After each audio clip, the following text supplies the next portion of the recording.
CBS 12 News this morning, not done yet. Seniors are getting vaccines rapidly in Palm Beach County, but there are still some who need them. How our leaders are making sure they get shots soon. Plus, senior citizens who have a hard time leaving home now have a new way to ask for a vaccine. Sounds like a good thing, but why this process is causing some concern. In the Honda Classic teeing off in just about 90 minutes, fans finally allowed on the grounds to see their favorite golfers. But another star is out of the event. We'll tell you why. It's a new day. This is CBS 12 News This Morning.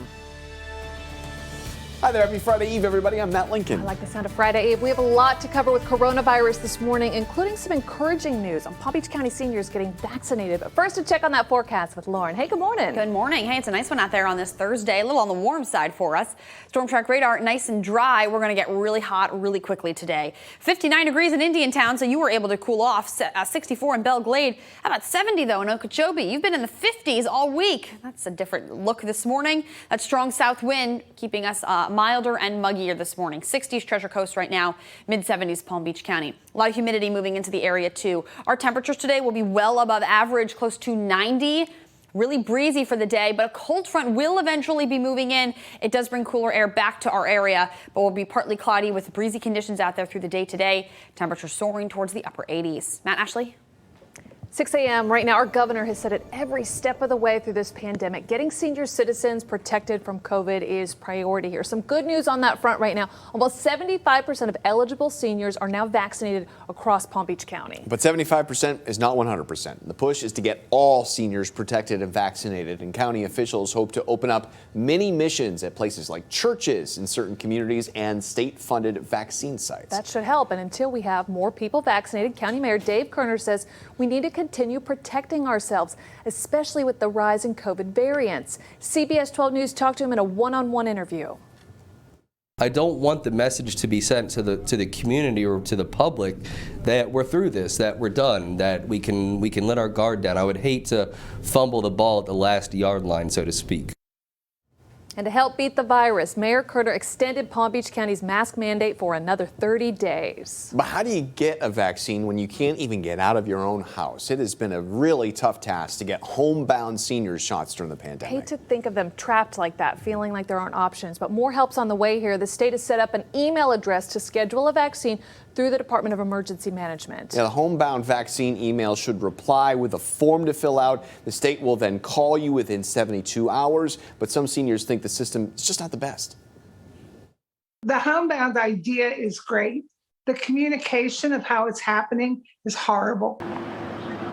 And you're seeing the email on your screen right now. Governor DeSantis says state strike teams have vaccinated 1,500 homebound seniors so far. If you missed that email address, you can find it right now on our website, cbs12.com. It's a lot. We know every day there's a lot of new information about how to not get sick from COVID. And that's why each day, every day from now until we don't have to worry about it anymore, our Sam Kerrigan is sifting through the most important things you need to know about the pandemic from our COVID alert desk. And Sam, we hate to hear this. There's a holdup with the Johnson & Johnson vaccine. What do you know? Well, Matt and Ashley, this is certainly a disappointment for anyone hoping to get that single-shot vaccine.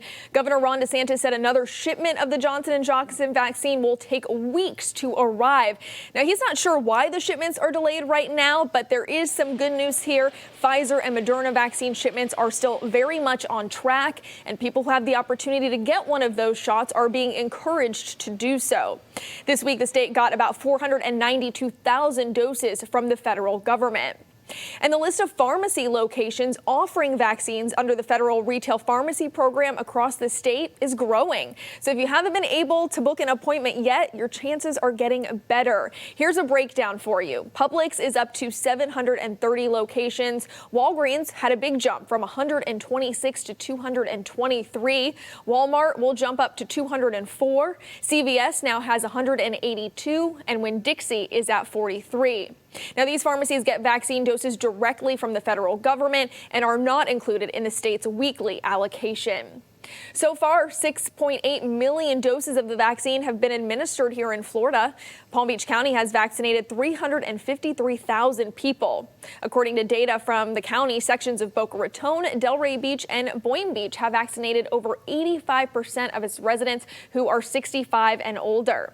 Statewide vaccinations have been picking up after the expansion of eligibility and the increased availability of vaccine doses. So that is some promising news there. And the most recent eligibility expansion allows people 60 and up to get a shot. This comes as the state added 4,500 new cases yesterday. But take a look at this. Statewide and in 4 of our local counties, percent positivity is 5.6 or less. And that's pretty good when the goal is to be just under that 5% threshold. Okeechobee County does have a high rate at nearly 12%. That's because of the few amount of people that get tested in that area. Some more good news here. Matt and Ashley, the governor says Florida will once again lower age eligibility for the vaccine to 55 at some point this month. Great to hear more and more people are eligible. Thanks, Sam. 6:05 now. Today's a big day, feeling like things are getting a little back to normal. We'll take anything, right? Yeah. Honda Classic starts today at PGA National, one of the biggest events to return to our area since the start of the pandemic. And it is so great to have it back. It's not totally back to normal. You know, some of the best days to go out there are the practice rounds to get your close-up view of your favorite golfers. But those were all closed to fans this week. And that makes this morning the first time for real action that fans will be back on the course. Real action. Let's go to Kara Duffy live in Palm Beach Gardens. Kara, for fans that do attend today, what do they need to know?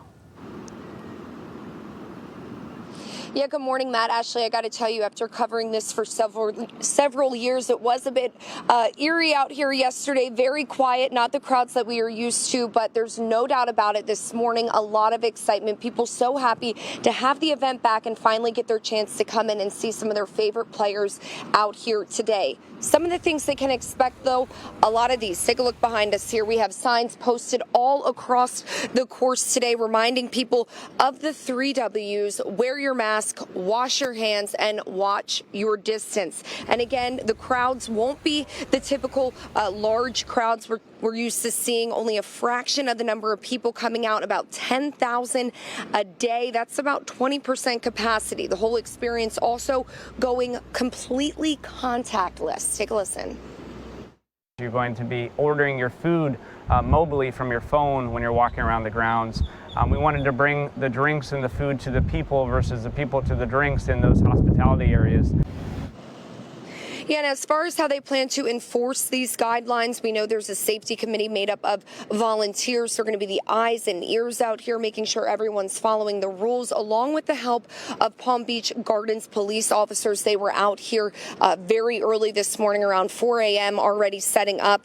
And then right after the last putt drops this evening, that's when another crew makes their way out here. They're going to be working overnight to do a full deep cleaning of every surface and every common area out here to make sure that it is ready to go and sanitized for both the players and the fans when they come back out here tomorrow morning. Matt, Ashley? It's going to be really interesting. There's going to be a huge crowd following Phil Mickelson. You know, it's going to be interesting to see how they are able to make sure that the crowd stays safe during this tournament. Hope it's a good time, but safe. Another big story coming out of the Honda this year, the number of players that have had to pull out of this event for one reason or another. Yeah, you know, on the eve of the tourney yesterday, Dwyer High grad and 4-time PGA Tour winner Daniel Berger withdrew his name because of a rib injury. You know, he's a hometown favorite. We're really going to miss him there this week. But he joins another local star, Brooks Koepka. He had to withdraw because of an injury, and 3 other players are out because of COVID issues. Lots of different issues. 6:08 right now. Lauren, do we need the umbrella? Do we need the sunscreen? You know, what should we take for the tournament for all the fans headed out? Lots of sunscreen, hat, lots of water. It's going to get really hot out there for us today. Checking in Juneau Beach right now. There's some little waves crashing ashore there, but it's not a bad start to the morning, but it's going to get really hot once the sun does come up for us during that 7 o'clock hour. About 76 degrees once we get to 9 a.m. Temperatures are going to continue increasing. We head to about 82 by 11 this morning, and you'll see skies are mostly sunny outside today. Warm for everybody, a little breezy. It is a bit muggy out there for the start of our day. And look at everyone's high temperatures. We're going to head close to 90 degrees for this afternoon. We're all going to pretty much drop our morning low to probably about that upper 60, low 70 degree mark, depending on your location. Remember, the morning low doesn't hit until just after the sun comes up. This morning, the sun's coming up for us just before 7:30. Now, with Temperatures increasing really quickly. We're actually going to get close to some of the record highs for today. Vera, you could hit 90 this afternoon. Your record today is 89. That was set back in 1965, so you could break a new record. Fort Pierce, you could tie your record today. Stewart, you could set a new record today, too, if you hit 91 degrees. West Palm Beach will get very close to the record high for the afternoon also, with that high today at 90. Skies today, like I mentioned, mostly sunny. It'll be really nice out there. We do have a slightly higher rain chance, though, early tomorrow with the cold front. That's also going to be bringing us cooler air. So if you don't like the heat, don't worry. Cooler air is moving back in. We'll talk more about that in my next update. Thanks, Lauren. 6:09 still ahead on CBS 12 News this morning. Tornadoes ripping through Alabama and Mississippi. Look at this video. Why, despite all this destruction, there was no serious injuries? It's a mess there. Plus, a Florida bill trying to stop transgender athletes from playing sports. We'll lay out the controversy and how people and politicians are reacting on both sides. I want to dip into Deerfield Beach. I'm not actually going in the water. No. I just want to look outside. Dark and early. Good morning, friends in Deerfield Beach. We're coming right back with more on your forecast.